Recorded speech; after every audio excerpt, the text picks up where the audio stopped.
మన ప్రభును మన రక్షకుడైన యేసుక్రీస్తు ప్రశస్తమైన నామంలో గాస్పల్ ఆఫ్ గ్రేస్ మినిస్ట్రీ జబ్లాలి సంఘంలో ఉన్న నా ప్రియమైన సహోదరులందరికీ క్రీస్తు పేరట శుభాభివందనాలు. ఫేస్బుక్ లైవ్లో ఉన్న పిల్లలందరికీ కూడా క్రీస్తు పేరట శుభాభివందనాలు. బాగున్నారా? దేవునికి స్తోత్రం కలుగును గాక. దేవుని ఇచ్చిన కృపాధన్యతను బట్టి దేవాతి దేవునికి మరొకమారు వందనాలు తెలియచెప్పుతూ దేవుని వాక్యాన్ని ఆలోచిద్దాం. వాక్యాన్ని ఆలోచించే ముందు ప్రార్థన చేసుకుందాం. తరలు వంచండి, ప్రార్థన చేసుకుందాం.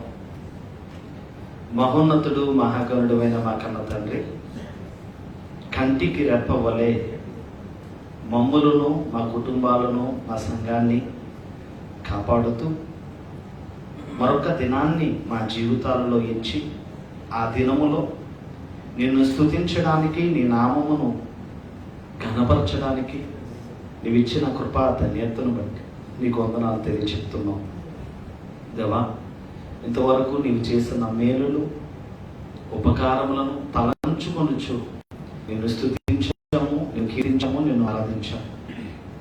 అమూల్యమైన సమయం దేవుని వాక్యాన్ని వినడానికి సిద్ధపాటు కలిగిన వారమే మేముండగా మా ఆత్మలను సిద్ధపరిచి వినగలిగే చెవులు, గ్రహించగలిగే మనసులు మాకు దయచేసి దేవా, నీ వాక్యముతో మాతో మాట్లాడండి. అవిధేయులము, పాపులము, ఎందుకు పనికిరాని హీనులమైన మమ్మను నీ అనాది సంకల్పము మేరకు మమ్మల్ని పిలిచి నీ ప్రేమ చేత మమ్మల్ని రక్షించి పరిశుద్ధుల సహవాసములో మమ్మల్ని ఉంచినందుకు నీకు వందనాలు చెల్లిస్తున్నాం. ఈ వాక్యాన్ని ఆలోచించుచుండగా పరిశుద్ధాత్మ సహాయాన్ని మాకిచ్చి బలహీనులము, అజ్ఞానులము నైనా వాక్యాన్ని ఆలోచించే విధానంలో సమయోచితమైన జ్ఞానముతో నీ వాక్యాన్ని ఆలోచించే నీ ఆత్మ సహాయాన్ని మాకు దయచేయమని, బలహీనుడినైనా నన్ను బలపరచమని యేసుక్రీస్తు నామంలో అడిగి వేడుకొంచున్నాము. మంచిది. కాలచక్రంలో మనిషి జీవిత గమనం రెండో భాగంలోకి మనం వచ్చాం. గత వారం కాలచక్రములో మనిషి జీవిత గమనం మొదటి భాగం ఆలోచించాం. మొదటి భాగములో దేవుడు కాలములను, దిన సంవత్సరములను, ఋతువులను కలిగించేవాడని, ఆయన ద్వారానే ఈ భూమి నడిపించబడుతుందని, ఆయనే ఈ భూమికి పునాదులు వేసి దానిని స్థిరపరచాడని, ఈ భూమి ఆకాశములో ఉన్న సూర్యుడు, చంద్రుడు, నక్షత్రాలు ప్రభువును స్తుతించుచున్నవి అనే మాటని మనం చాలా జాగ్రత్తగా మాట్లాడుతూ, సముద్రమునకు దేవుడు పొలిమేరలు ఏర్పరిచాడు, సముద్రము దేవుని మాటకు లోబడినదై తన చోటికి వచ్చి ఆగుతుంది అనేది కూడా సుదీర్ఘంగా ఆలోచిస్తూ, కాలాలు, ఋతువులు, మనుషులకు కావలసిన ప్రతి దానిని కలిగిస్తూ ఈ కాలచక్రాన్ని దేవుడు తిప్పుతున్నాడు. సృష్టిలో ఈ కాలచక్రములో మనిషి గమనము, మనిషి జీవితం, ఈ భ్రమణ పరిభ్రమణలు ఎలా జరుగుతున్నాయో మొదటి భాగంలో చాలా క్లియర్గా ఆలోచించాం. రెండో భాగానికి మనం వద్దాం. రెండో భాగంలో బైబిల్ని మనం చదువుతున్నప్పుడు ఇది మత పుస్తకముగా బైబిల్ని చదవకూడదు. క్రైస్తవ్యం అనేది మతము కాదు. క్రైస్తవ్యం అనేది మతము కాదు, మార్గము అని ఉంటుంది బైబిల్లో.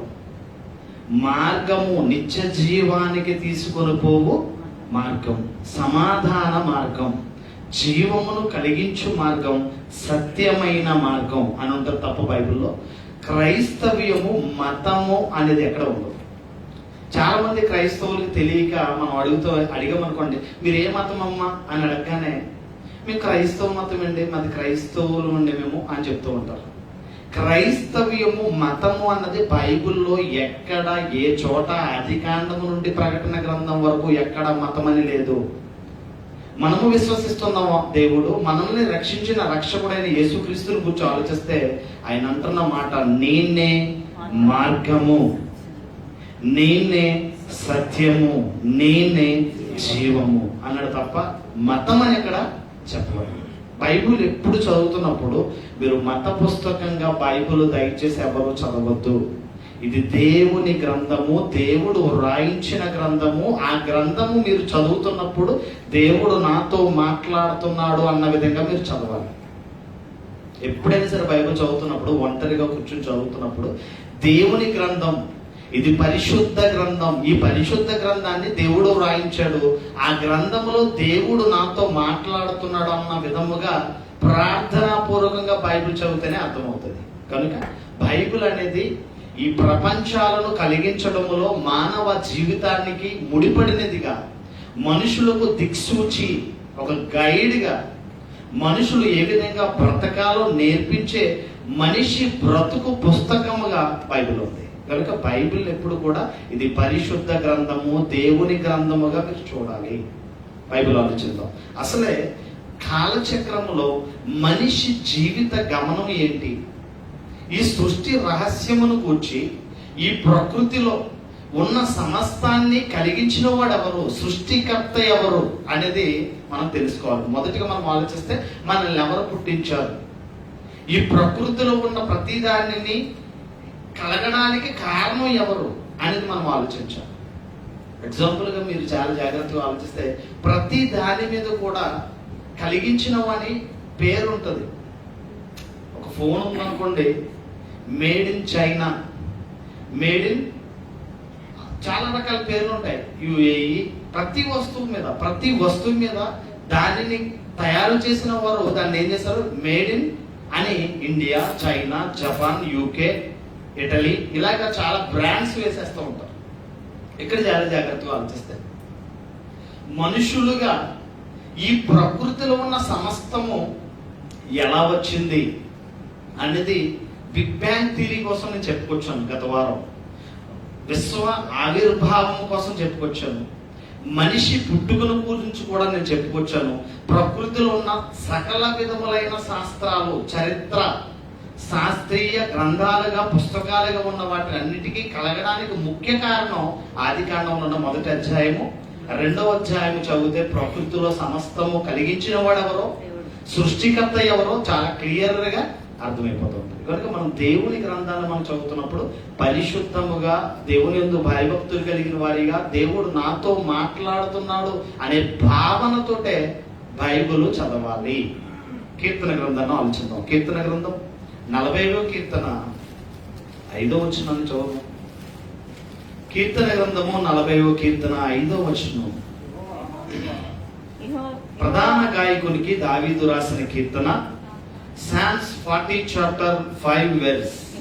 కీర్తన గ్రంథము 40వ కీర్తన 5వ వచనం. పేజీ నంబర్ వచ్చి 472, 473 పాత నిబంధన. యెహోవా నా దేవా, నీవు మా ఎడల జరిగించిన ఆశ్చర్య క్రియలను, మా ఎడల నీకున్న తలంపులను బహు విస్తారములు, వాటిని వివరించి చెప్పేదని అనుకుంటున్నా, అవి లెక్కకు మించినవి, నీకు సాటి అయిన వాడొకడును లేడు. వాక్య భాగాన్ని జాగ్రత్తగా ఆలోచిస్తే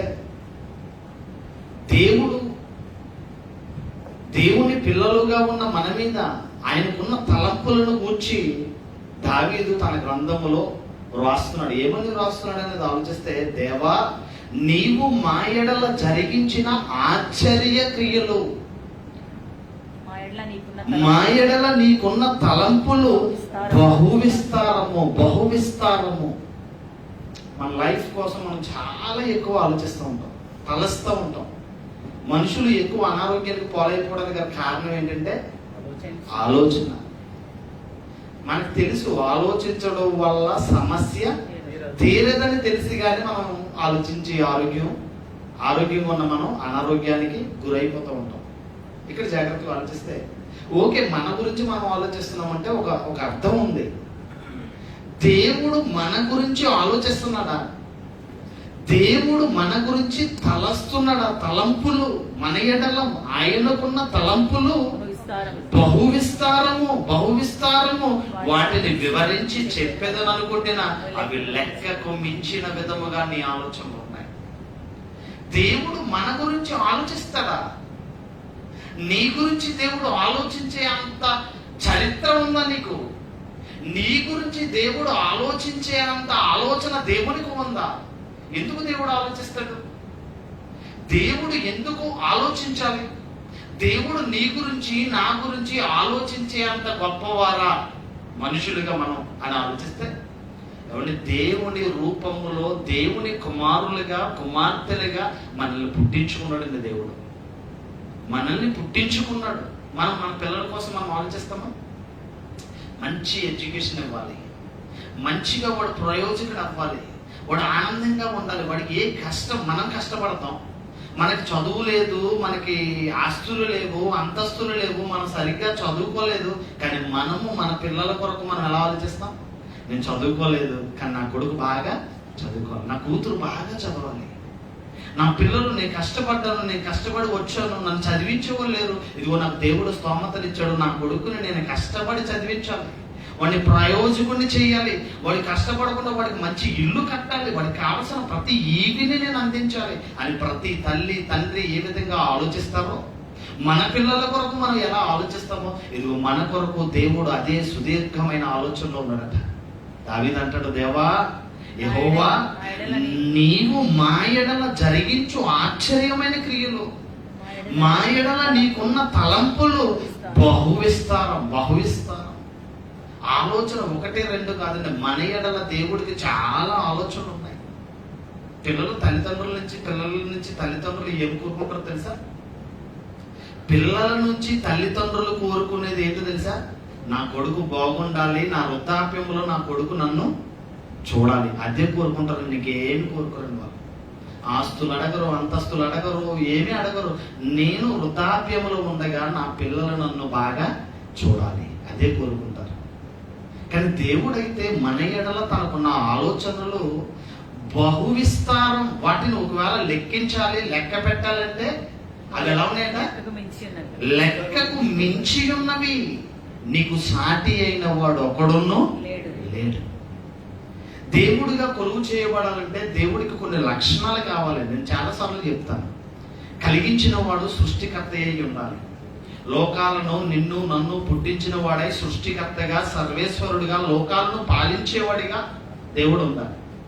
2, దేవుడు నీ ఎడల ప్రేమ కలిగిన వాడై ఉండి ఆ ప్రేమను రుజువు చేసేవాడిగా ఉండాలి. 3, దేవుడు నీకు ఒక దేవుడిగా పవిత్రమైన దేవుడిగా దేవుడు ఉండాలి. దేవుడు అంటే 3 లక్షణాలు. ఏమేమి లక్షణాలు ఉండాలి? మొదటిదేంటి? సృష్టికర్త సర్వేశ్వరుడు నిన్ను నన్ను కలిగించిన వాడై ఉండాలి దేవుడు. 2, నీ ఎడల ప్రేమ కలిగిన వాడై ఉండాలి, ప్రేమించేవాడు. ఆ ప్రేమను రుజువు చేయాలి. చాలా మంది ప్రేమను రుజువు చేస్తారు. ప్రేమను రుజువు చేయడంలో ఒక బంగారపు వస్తువు ఇవ్వడము, లేకపోతే ఒక విలువైనది తనకి ఇష్టమైనవి ఏదైనా కొని ఇవ్వడము, లేదంటే వాడికి ఇష్టమైన ఆహారాన్ని ఇవ్వడము. ఏదో ప్రేమ, నా పిల్లల కొరకు నేను ఆహారం సిద్ధపరచాలి అనే ప్రేమను వ్యక్తపరుస్తూ రకరకాలుగా తమ ప్రేమను వ్యక్తపరుస్తూ ఉంటారు చాలా మంది, చాలా రకాలుగా. మరి దేవుడు మన ఎడల ఆయన ప్రేమను ఎలా వ్యక్తపరచాడు? దేవుడు మనల్ని రక్షించడం కోసం మనలను ప్రేమించి దేవుడిగా కొలువు చేయవలసిన వాడు, పూజింపదగిన వాడు ఈ లోకానికి మనిషి కుమారుడిగా వచ్చి ఈ లోకములో పరిశుద్ధమైన ప్రవర్తన కలిగి జీవించి మన కొరకు తన ప్రాణాన్నే పెట్టేశాడు. ప్రేమను రుజువు చేయడం. చాలా మంది ప్రేమను రుజువు చేస్తూ తమ ప్రేమను వ్యక్తపరుస్తూ ఉంటారు కొన్ని విధాలుగా. కానీ మన దేవుడైతే ప్రాణం పెట్టేశాడు. ఎవరి కోసం? మన కోసం. దేవుడికి ఉండవలసిన లక్షణాలలో పరిశుద్ధుడై ఉండాలి. దేవుడు ఎలా ఉండాలి? పరిశుద్ధుడు. దేవుడు వ్యభిచారము చేసేవాడిగా, పాపము చేసేవాడిగా, లోకానుసారంగా క్రోధము కలిగిన వాడే, కోపము కలిగిన వాడిగా దేవుడు ఉండకూడదు. ప్రేమమయుడై ఉండాలి, పరిశుద్ధుడై ఉండాలి. ఇప్పుడు దేవుడు గురించి కీర్తనకారుడు రాస్తూ నీకు సాటి అయిన వాడు ఒకడునో లేడు. నీతో సమపాలలో తోడలు తీయడానికి ప్రపంచంలో ఉన్న ఏ దేవుడు సరిపోవట్లేదు అని ఎవరంటున్నారు? దావీదు తన కీర్తనకారుడిగా తన కీర్తనలో రాస్తున్నాడు, నీకు సాటి అయిన వాడు ఒక్కడును లేడు. అంటే దేవుడు దేవుడే. దేవుడు పరిశుద్ధుడై ఉండాలి. దేవుడు నిన్ను ప్రేమించేవాడై ఉండాలి. దేవుడు నిన్ను పుట్టించిన వాడై నిన్ను కాపాడేవాడై ఉండాలి. ఇక్కడ నీకు సాటి అయిన వాడు ఒకడును లేడు. నా ఎడల మా ఎడల నీకున్న తలంపులు బహువిస్తారు. నీ కోసం దేవుడు ఆలోచిస్తున్నాడని నువ్వు ఎప్పుడైనా ఆలోచించావా? నీ కోసం దేవుడు ఆలోచిస్తున్నాడు, నా కోసం దేవుడు ఆలోచిస్తున్నాడు, నీ కోసం కూడా దేవుడు. ఎప్పుడైనా నువ్వు ఆలోచించవా? నువ్వు దేవుడి కోసం ఆలోచించవో, కానీ దేవుడు మాత్రం నీ కోసం ఆలోచిస్తాడు. ఆలోచించి నీ ప్రవర్తనను ప్రతిదినము చూస్తూ ఉంటాడు. ప్రతిదినము నువ్వు ఎలా బ్రతుకుతున్నావు, ఏ విధంగా ఉంటున్నావు, నీకు ఏది అవసరమో, నువ్వు దేవుణ్ణి నమ్మినా నమ్మకపోయినా నీకు కావలసిన ప్రతి దానిని దేవుడు ఇస్తూ ఉంటాడు. దేవుడు అంటే ఇది. దేవుడు అంటే అన్ని సమకూర్చి అంతటా ఉండి అన్ని విధాలుగా నిన్ను కాపాడుతూ పోషిస్తూ రక్షించేవాడై ఉండాలి దేవుడు. ఇప్పుడు దేవుడు అంటాడు, నీకు సాటి అయిన వాడు ఒక్కడును లేడని దావీదు చెప్తున్నాడు. మరి దావీదును బట్టి దేవుడు ఏం చెప్తున్నాడు చూద్దాం. బైబిల్ చూద్దాం. అపోస్తల కార్యాలు, యాక్సెస్ 13 చాప్టర్ 22 వెర్స్. 13వ అధ్యాయం అపోస్తల కార్యాలు 13వ అధ్యాయము క్రొత్త నిబంధనలో ఉంటుంది. అపోస్తల కార్యాలు 13వ అధ్యాయము 22, యాక్సెస్ 13 చాప్టర్ 22 వెర్స్. ఒక్కరే చదవండి, స్పష్టంగా చదవండి. తరువాత అతన్ని తొలగించి దావీదును వారికి రాజుగా ఏర్పరచెను. మరియు ఆయన నేను యెషయి కుమారుడైన దావీదును కనుగొంటిని. దావీదు నా ఇష్టానుసారుడైన మనుషుడు, అతడు నా ఉద్దేశములన్నీ నెరవేర్చునని చెప్పి దావీదును గూర్చి దేవుడు సాక్షించును. మన భక్తి ఎలా ఉండాలి, మన విశ్వాసం ఎలా ఉండాలి, మన భయభక్తులు కలిగిన జీవితం ఎలా ఉండాలంటే దేవుడే నీ కొరకు నా కొరకు సాక్ష్యము చెప్పే విధంగా ఉండాలి. సాక్ష్యము చెప్పే విధంగా ఉండాలి. భార్య భర్తలు ఉంటారండి, భార్య భర్త. భర్త ఇష్టాలన్నీ ఎవరికి తెలుసు? భార్యకు తెలుస్తాయి. భార్య ఇష్టాలన్నీ ఎవరికి తెలుసు? భర్తకు తెలుస్తాయి. తల్లిదండ్రులుగా పిల్లల ఇష్టాలు తల్లిదండ్రులకి తెలుస్తాయి. ఇక్కడ జాగ్రత్తగా ఆలోచిస్తే చిత్తము నెరవేర్చుట, దేవుని ఉద్దేశమును నెరవేర్చుట అనే దాని గురించి ఆలోచిస్తే దావీదును గురించి దేవుడు ఏమని సాక్ష్యం ఇస్తున్నాడు అని ఆలోచిస్తే, దావీదు నా ఇష్టానుసారుడైన మనుషుడు. అతడు, ఆ దావీదు నా ఉద్దేశములు, నా ఆలోచనలు, నా తలంపులన్నీ నెరవేర్చి ఉన్నాడని చెప్పి దావీదును గూర్చి దేవుడు సాక్ష్యం ఇస్తున్నాడు. దేవుని స్తోత్రం కలుగునుగాక. దేవుడు గురించి దావీదు అంటాడు, నీకు సాటి అయిన వాడు ఒక్కడును లేడు. నా ఎడల నీకున్న తలంపులు బహువిస్తారు, వాటిని లెక్కించాలంటే అది లెక్కకు మించినవని దావీదు అంటే, ఇదిగో దావీదును గురించి దేవుడు ఏమని సమాధానం చెప్తున్నాడు? ఇదిగో ఇతడు నా ఇష్టానుసారుడైన మనుషుడు. నీ భక్తి ఎలా ఉండాలంటే నీకు ఇష్టమైన విధంగా నీ భక్తి ఉండకూడదు. దేవుని ఇష్టము నెరవేర్చే విధంగా భక్తి ఉండాలి. ఈరోజు చాలా మంది చాలా సంఘాలలో ఏమవుతుందంటే, నేను చెప్పినట్టు నువ్వు వినాలి, అలా చెప్తేనే నువ్వు ఉంటావు. సంఘాలలో సంఘ సేవకుల పరిస్థితి అలా ఉంది. సంఘాలలో సంఘ సేవకుడి పరిస్థితి ఎలా ఉందంటే, నేను చెప్పినట్టుగా నువ్వు వింటేనే సంఘ సేవకుడిగా ఉంటావు, లేకపోతే ఉండవు. నువ్వు కాకపోతే ఇంకొకరు అన్నంత దూరంలోకి వచ్చేస్తారు. ఇక్కడ ఆలోచిస్తే, దైవికంగా ఆలోచిస్తే, సేవకుడు గాని విశ్వాసి గాని ఎవరి ఇష్టాన్ని నెరవేర్చాలి? దేవుని ఇష్టము, దేవుని చిత్తమును, దేవుని ఉద్దేశములను నెరవేర్చు వారై ఉంటే నీ కోసమైనా నా కోసమైనా దేవుడు ఏం చెప్తాడు? ఈమె నా ఇష్టానుసారుడైన మనుషుడు, ఈయన నా ఇష్టానుసారుడైన మనుషుడు, ఇతడు నా ఉద్దేశములు, నా చిత్తము, నా ఇష్టాన్ని ఏం చేశాడు? నెరవేర్చాడు అని ఎవరు సాక్ష్యం చెప్తారు? దేవుడి చేత సాక్ష్యము పొందాలి. దేవుడి చేత మనం మంచి సాక్ష్యము కలిగిన వారమై ఉండాలంటే దేవుని ప్రణాళికలో మనం ఉండాలి. ఎవరి ప్రణాళికలో ఉండాలి? దేవుని ప్రణాళిక, దేవుని చిత్తమును మనం ఎరిగిన వారమై ఉండాలి.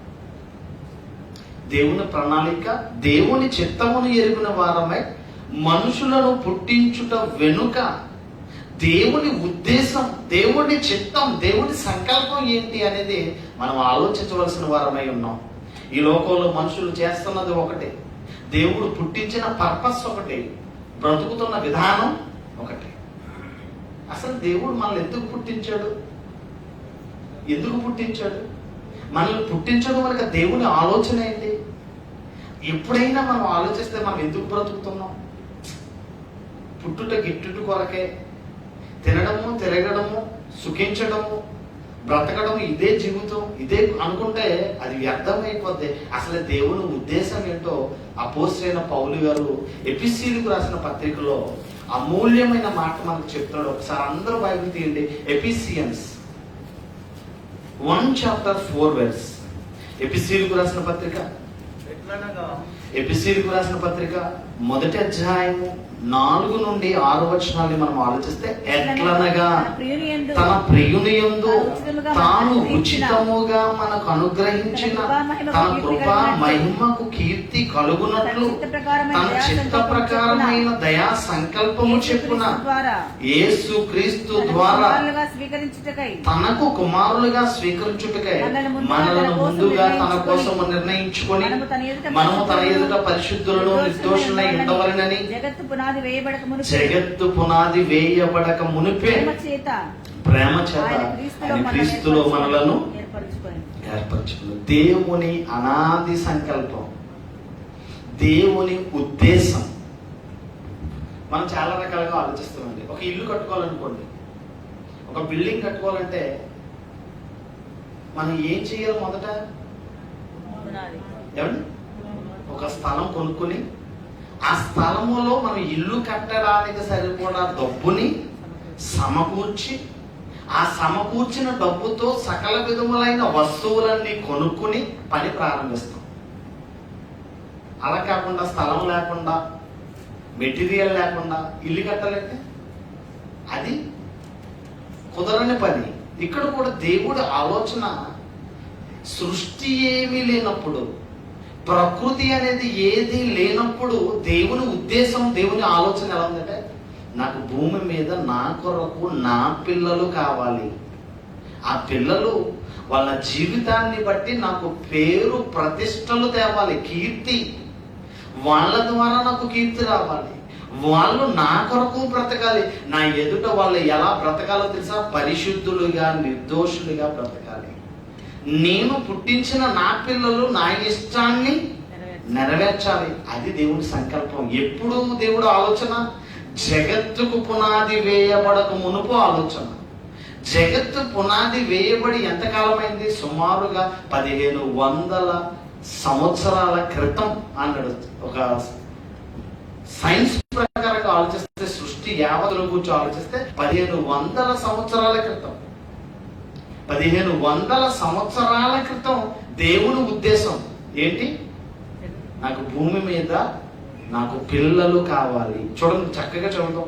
ఎట్లనగా తన ప్రియుని యందు తాను ఉచితముగా మనకు అనుగ్రహించిన తన కృపా మహిమకు కీర్తి కలుగునట్లు. పిల్లల్ని మనం పెంచుతున్నామండి. పిల్లలు పెరగడం వెనుక, వాళ్ళ జీవించడం వెనుక, పిల్లల నుంచి మనం ఏం కోరుకుంటాం? చెడ్డ పేరు తేవాలన్నా? పిల్లల వల్ల అపకీర్తి రావాలని మనం కోరుకుంటామా? పిల్లల వల్ల మన కీర్తి పెరగాలనుకుంటామా? పుస్తకాల్లో మనం చదువుకున్న పుస్తకాల్లో పుత్రోత్సాహము పుత్రుడు పుట్టినప్పుడు కాదయ్యా, పుత్రుడు గొప్పవాడై జనులు పొగడగా అప్పుడయ్యా పుత్రోత్సాహము విశ్వదాభిరామ వినురా వేమ అన్నాడు. వేమన శతకాలలో ఆ చదువుకుని ఉంటే మనకి బాగా వద్దుని ఈ మాట. పిల్లోడు పుట్టినప్పుడు కాదట నాకు కొడుకు పుట్టాడు, నాకు కూతురు పుట్టిందని. పిల్లోడు పుట్టినప్పుడు కాదట సంతోషం. పిల్లవాడు గొప్పవాడై, ఆ గొప్పవాడైన పిల్లవాడిని గొప్ప కొడుకుని కన్నావు, గొప్ప కూతురిని కన్నావు అని ప్రజలందరూ వాడిని పొగిడినప్పుడు, ఆ తల్లిదండ్రులను అభినందించినప్పుడు అప్పుడయ్యా పుత్రోత్సాహం అన్నాడు. ఇప్పుడు దేవుడు ఆలోచన ఏంటంటే, నాకు భూమి మీద నాకు పిల్లలు కావాలి, నా స్వరూపములో, నా పోలికలో నాకు పిల్లలు కావాలి. వాళ్ళ జీవితంలో, వాళ్ళ వలన, వాళ్ళ ప్రవర్తన వల్ల, వాళ్ళ భక్తి జీవితం వల్ల నాకేమి రావాలి? కీర్తి ప్రతిష్టలు, తన కృపామహిమకు కీర్తి కలుగునట్లు తన చిత్త ప్రకారమైన దయా సంకల్పము చెప్పున క్రీస్తు ద్వారా యేసుక్రీస్తు ద్వారా తనకు కుమారులుగా స్వీకరించుటకై ముందుగా మనలను తన కోసము నిర్ణయించుకొని మనము భూమి మీద మనం ఎలా ఉంటారు కదా, తన ఎదుట భూమి మీద పరిశుద్ధులుగా నిర్దోషులై ఉండవలనని ఈ ఆలోచన, ఆయన ఉద్దేశము, ఆయన అనాది సంకల్పం జగత్తుకు, అసలు భూమి ప్రకృతి అనేది లేనప్పుడే జగత్తుకు పునాది వేయబడక మునుపు దేవుని ఉద్దేశం అంట. అంటే మన కోసం ఎప్పుడు ఆలోచించాడు దేవుడు? కొన్ని వందల సంవత్సరాల క్రితమే దేవుడు నీ గురించి నా గురించి ఆలోచించాడు. పలానా నా కొడుకు రావాలి, పలానా నా కుమార్తె రావాలి, ఆ కుమార్తె ఆ కుమారుడు భూమి మీద నా కొరకు బ్రతకాలి. బ్రతికిన జీవితంలో ఆ కుమారుల ద్వారా కుమార్తెల ద్వారా నాకు మంచి పేరు ప్రతిష్టలు కావాలి, నా నామము మహిమపరిచే విధముగా, నా నామమును ఘనపరిచే విధంగా నా పిల్లలు నా కోసం బ్రతకాలి. వాళ్ళ బ్రతికిన బ్రతుకులో పరిశుద్ధులుగా బ్రతకాలి. నేను పరిశుద్ధుడనై ఉన్నాను, మీరును పరిశుద్ధత కలిగిన వారై ఉండాలి, నిర్దోషులుగా బ్రతకాలి, దోషము లేని వారిగా బ్రతకాలి అని దేవుడు ఎప్పుడు ఆలోచించాడు? అనాది సంకల్పం. దేవుని అనాది సంకల్పము మేరకు ఏమంటే దేవుని కోసం బ్రతకాలని దేవుడు మనల్ని కలిగించాడట. ఎలా కలిగించాడు మనల్ని? జెన్సిస్, ఆదికాండం 2వ అధ్యాయము 2 chapter 7 verse. ఆదికాండం 2వ అధ్యాయము, జెన్సిస్ 2 chapter 7 verse. ఆదికాండం 2వ అధ్యాయం 7వ వచనం, దేవుడైన యెహోవా నేల మట్టితో నరుని నిర్మించి వాని నాసిక రంధ్రములలో జీవ వాయువును ఊదగా నరుడు జీవించే ఆత్మ ఆయను. అసలు మనం ఎలా పుట్టాం? డార్విన్ సిద్ధాంత ప్రకారముగా కోతు నుంచి వచ్చామో మనం, లేకపోతే దేవుడు మనకు కలిగించాడా? మనం చదువుకున్న పాఠ్య పుస్తకాల్లో ఉన్నది వాస్తవమా, లేకపోతే దేవుని గ్రంథమైన బైబిల్ వాస్తవమా అని ఆలోచిస్తే, దేవుడైన యెహోవా నేల మట్టితో నరుణ్ణి నిర్మించి మనల్ని ఎలా పుట్టించాడు? ఎలా తయారు చేశాడు? నేల మట్టితో. చిన్నప్పుడంటే, ఇప్పుడంటే వీడియో గేమ్లు అవి ఇవి వచ్చేసాయి కానీ మా చిన్నప్పుడు మేము మట్టితో ఆడుకునే వాళ్ళం అండి. ట్రాక్టర్లు చేసుకునే వాళ్ళం. ఆడవాళ్ళు అయితే బొమ్మలు, వంట పాత్రలో ఇయే వాళ్ళు ఎప్పుడు అంతే. అలా వంట పాత్రలో గిన్నెలు ఇయే తపాలాలో. మేమైతే ట్రాక్టర్లో బొమ్మలు చేసుకుని ఆడుకునే వాళ్ళు. మట్టి బొమ్మలు. దేవుడైన యెహోవా నేల మట్టితో నరుణ్ణి నిర్మించి నిర్మాణము, కన్స్ట్రక్షన్ అంటారు దీన్ని. నిర్మాణం అంటే ఏంటి? కన్స్ట్రక్షన్ జరుగుతుందండి, అపార్ట్మెంట్ కన్స్ట్రక్షన్ జరుగుతుందంటే కట్టడము. అది వందల కాలం పట్టింది దేవుడికి నిన్ను నన్ను పుట్టించడం వెనుక, నిన్ను నన్ను కలిగించడం వెనుక దేవుని ఉద్దేశం. నేల మట్టితో నరుణ్ణి నిర్మించి వాని నాసిక రంధ్రములో జీవ వాయువును ఊదగా నరుడు జీవించే ఆత్మాయను. మట్టితో బొమ్మ చేస్తాం, మనం బొమ్మ చేయగలం.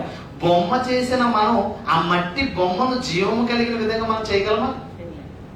జీవం పోయగలమా? దానికి బొమ్మ మాత్రమే చేయగలం, దానికి జీవాన్ని మనం ఇవ్వలేం. కానీ జీవాధిపతి అయిన దేవుడు, జీవము కలిగిన దేవుడు ఊపిరి ఊదడట. నాసికా రంధ్రం అంటే ముక్కు. ఈ నాసికా రంధ్రములలో జీవవాయువును ఊదగా నరుడు జీవించే ఆత్మాయను. నరుడు జీవించంటే మట్టి బొమ్మ, జీవము లేని బొమ్మకు దేవుడు ఏమిచ్చాడు? అందుకే నరుని ఆత్మ యెహోవా పెట్టిన అది. ఇప్పుడు మనుషులుగా మనల్ని ఎవరు పుట్టించారు? దేవుడు. దేనితో పుట్టించాడు? మట్టితో. అందుకే మనం చూడండి, ఎలా అనుకోండి ఒకసారి ఏమొస్తుంది? నువ్వు లక్సేస్తూ ఉన్నా, సంతూరితో రుద్దేసినా, చాలా ఉన్నాయి. ఎవరు ఫేవర్ వాళ్ళదే. ఎన్ని సబ్బులేసి, ఎన్ని సెంటులు పూసి, ఎంత మేకప్ కొట్టుకున్నా, పేస్ట్ మీద పేస్ట్ కోటింగ్లు కొడతా ఉంటారు వాళ్ళకి. అలా కొట్టుకున్నా ఇదేంటిది? మట్టి. నేల మట్టితో నరుణ్ణి నిర్మించి వాని నాసిక రంధ్రములో జీవవాయువును ఉదగా నరుడు జీవించే ఆత్మ అయ్యను. ప్రకృతిని గురించి ఆలోచిస్తానంటే సృష్టిలో ఉన్న సమస్తాన్ని కూడా దేవుడు నోటి మాటతో కలిగించేసేది. కలుగునుగాక, కలుగునుగాక, కలుగునుగాక, కలుగునుగాక, కలుగునుగాక. మనిషి దగ్గరకు వచ్చేటప్పటికి తన స్వహస్తాలతో ప్రతిదీ నోటి మాట చేత, నోటి మాటతో అనగా వచ్చేసిందంత సృష్టి. నోటి మాటతో అనగా సృష్టి అంతా వచ్చేసింది. కానీ మనిషి అయితే చేయగా వచ్చాడు. తన రూపములో, తన స్వరూపములో మనల్ని చేశాడు దేవుడు. మనల్ని పిల్లోడు పుట్టగానే పిల్లోడు చూసి మేనమ్మ పోలిక, అలమ్మ పోలిక, వాళ్ళ బాబు పోలిక అంటాం. పోలిక ఎవరిచ్చారు? తన పోలికలో తన స్వరూపం ఉంది. ఎవరిని కలిగించాడట? మనల్ని కలిగించాడట. ఆత్మరూపం. పోలిక అంటే మా అమ్మ సేమ్ నోట్లో చడిపోయింది, వాళ్ళ నాన్న నోట్లో చడిపోయింది, వాళ్ళ మేనమ్మ అంటారు చాలా మంది. రూపం అంటే ఆత్మరూపం దేవుడిది. నీలో ఉన్న ఆత్మ ఎవరిది? దేవుడిది. చక్కగా చెప్తాడు చూడండి, ఎంత అద్భుతంగా ఉందో. దేవుడు కలిగించాగా సృష్టిలో నోటి మాట ద్వారా అన్ని కలిగించాడు. మనిషి దగ్గరికి వచ్చేటప్పుడు చేతులతో, అందుకే నా స్వహస్తాలతో నేను నిన్ను చెక్కుకుని ఉన్నాను. చేతుల్లో చెక్కుకున్నాడట. ఎవరిని? అంత గొప్పడో నువ్వు? అంత గొప్ప వ్యక్తివా నువ్వు? తన శాస్త్రాలలో చెక్కుకున్నాడట. చూడము, నా అరచేతిలోనే నేను నిన్ను అంటే నువ్వు అంత గొప్పడువా? నాకు మా అమ్మ అంటే ఇష్టమని అమ్మని హ్యాపీగా ఏం చేసుకున్నాను ఎప్పుడో చిన్నప్పుడు. అది పొమ్మంటే పోదు. అమ్మని చూడాలంటే చూడలేను, ఈ అక్షరాలు తప్ప. మరి దేవుడు నిన్ను నన్ను చూడాలంటే జస్ట్ ఇలా అనుకుంటే చూడండి. మా పిల్లలు గుర్తొచ్చేస్తారు అనుకోండి, కొడుకు, నీ బంగారు కొడుకు, నీ బంగారు కూతురు, నీ మనవరాల్లో గుర్తొచ్చేస్తారు అనుకోండి, వెంటనే పడుకునే ముందు ఏం చేస్తాం? ఫొటోస్ గ్యాలరీలోకి వెళ్ళిపోయి అలా చూస్తూ చూస్తూ కొంచెంసేపు ఏడ్చి కొంచెంసేపు నవ్వుకుని పడుకుంటాం. దేవుడు కూడా నువ్వు గుర్తొచ్చినా, నేను గుర్తొచ్చినా, నిన్ను చూడాలన్నా, నన్ను చూడాలన్నా జస్ట్ చేతులు ఎలా అంటే నీ రూపం కనబడిపోద్ది. నీ రూపం, నా రూపం అన్నీ కూడా ఎవరిలో ఉంటాయి? ఆయన చేతిలో ఉంటాయి కదా. ఎంత గొప్ప జీవితం ఆలోచించండి. మనిషిగా మనం ఎందుకు పుట్టాం? ఎందుకు పుట్టించాడు దేవుడు? నేల మట్టితో నరుని నిర్మించు అని నాసికారంధ్రములో జీవవాయువును ఉదగ నరుడు జీవించే ఆత్మ అయ్యను. జీవము కలిగిన వాటిలో మానవ జన్మ గొప్పది. 84 లక్షల జీవరాశులు ఉన్నాయండి భూమి మీద. ఎన్ని? 84 లక్షల జీవరాశుల్లో గొప్ప జన్మ ఎవరిది? మనిషిది. మనిషిది. మాట్లాడగలం, ఆలోచించగలం, చక్కగా ఆస్వాదించగలం, రుచులు, రంగులు, అన్నిటిలో ఉత్తమమైనది మానవ జన్మ. ఉత్కృష్టమైనది మానవ జన్మ. అంటే గొప్పది. సృష్టికి రాజుగా నిన్ను నన్ను పెట్టాడు. అరే నాయన, ఈ సృష్టి అంతా నీకోసమే. సృష్టిని సృష్టిని మీద ఏలుబడి చెయ్యి అని ఇదిగో మనల్ని పుట్టించినట్లుగా మనకు కనబడుతుంది. ఓకే, ఇప్పుడు మనల్ని కలిగించడం వెనుక దేవుడు నిర్మించాడట. మట్టితో ఏం చేశాడట? నిర్మించాడట. ఎలా నిర్మించాడు? కీర్తన గ్రంథం 139 చాప్టర్, Psalms 16 verse, 139 కీర్తన 16 వచనం. 139, 16. నేను పిండమునై ఉండగా నీ కన్నులు నన్ను చూచెను. నియమింపబడిన దినములలో ఒకటైనా కాకమునిపే నా దినములన్నీ నీ గ్రంథములో లిఖితములాయెను. దేవా, నీ తలంపులు నాకెంతో ప్రియము, వాటి మొత్తం ఎంతో గొప్పది. వాటిని లెక్కించేదని అనుకుంటున్నా, అవి లెక్కకు ఇసుక కంటే లెక్కకు ఎక్కువైనది. జాగ్రత్తగా ఆలోచిద్దాం. నేల మట్టితో నరుని నిర్మించిన దేవుడు ఆ నిర్మాణం ఎవరిని చేశాడు? ఆదాము చేశాడు. ఆదాము ప్రక్కటెముకలోంచి ఎవరిని చేశాడు? అవ్వని చేశాడు. ఇప్పుడు ఆదాము అవ్వల ద్వారా ఎవరు వచ్చారు? కయ్యను, హేబేలు, తర్వాత కుమారులు, కుమార్తెలు. అలాగ వచ్చిన వారే 760 కోట్ల జనాంగం. ప్రపంచ జనాభా 760 కోట్లు.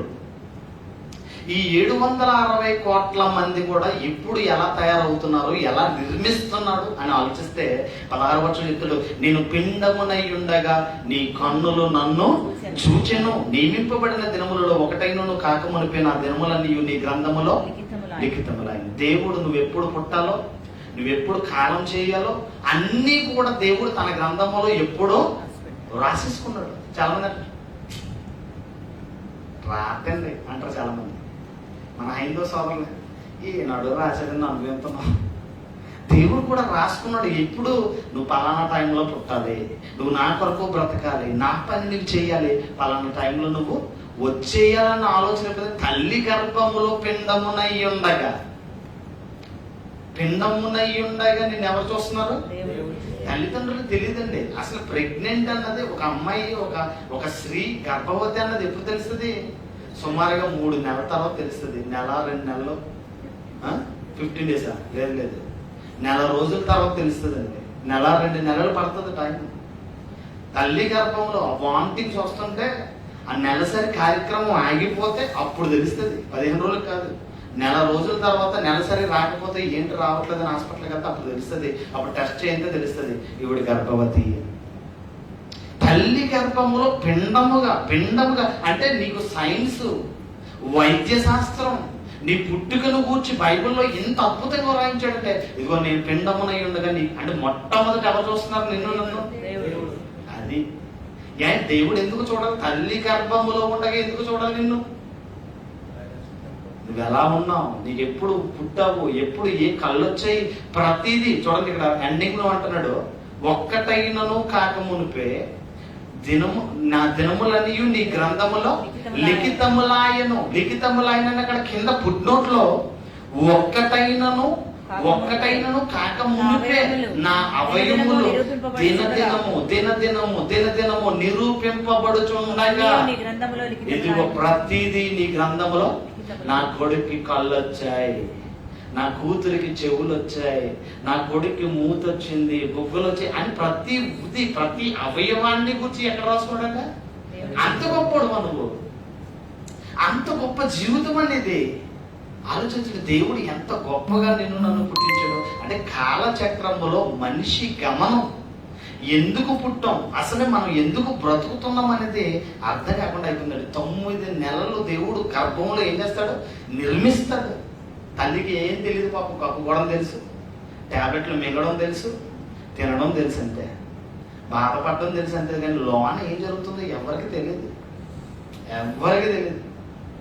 చూలాలి గర్భమందు ఎముకలు ఏ రీతిగా ఎరిగినవో ఎవరికి తెలియదు. ప్రసంగి గ్రంథంలో చాలా చక్కగా ఆర్థోపెటిక్ డాక్టర్ దగ్గరికి వెళ్ళి, ఏమంటే అసలు ఈ ఎముకలు, ఈ అస్థి పంజరం అనేది ఎలా తయారవుతుందో చెప్పండి, ఆర్థోపెటిక్ డాక్టర్ అడిగితే నాకు తెలియదని అన్నాడు. అమలాపురాన్ని సునీల్ డాక్టర్ ఉంటాడు, ఆర్థోపెటిక్ సునీల్. వెళ్ళి అడిగాం, ఏంటంటే కొంచెం క్లోజ్గా మాట్లాడుతుంటే, డాక్టర్ గారు నాకు చిన్న డౌట్ ఏంటంటే అడగండి అన్నాడు. ఎలాగ అసలు మీరు ఆర్థోపెటిక్స్ కదా, డాక్టర్ కదా మీరు, తల్లి గర్భంలో ఎలాగ అసలు ఈ ఎముకలు ఏర్పాటు అవుతున్నాయి, ఎలా తయారవుతున్నాయి, ఇంత స్ట్రాంగ్ గా చచ్చిపోయి మట్టిలో పెట్టేసిన కొన్ని 10ల సంఖ్యలు, కొన్ని నెలలు, సంవత్సరాలు అయిపోయిన ఎముకలు కూడా పోవడవద్దు, అసలు ఎలా తయారు నాకు తెలియదండి, నాకు అక్కడ జ్ఞాపకలేదు నాకు అన్నది. బైబిల్ చదివితే క్లియర్ గా అర్థమవుతుంది.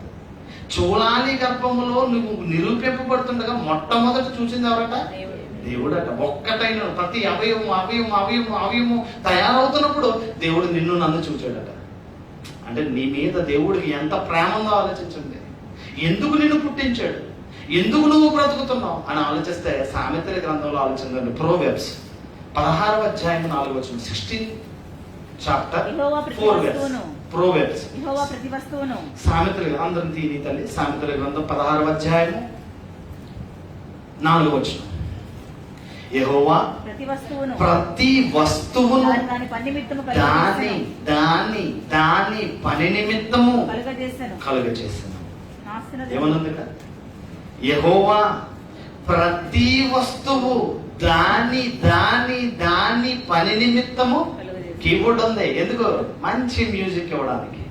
వైద్యులు సౌండ్ ఆపరేటర్, మంచి సౌండ్ సిస్టమ్, మంచి డీజే సౌండ్ ఇవ్వడానికి.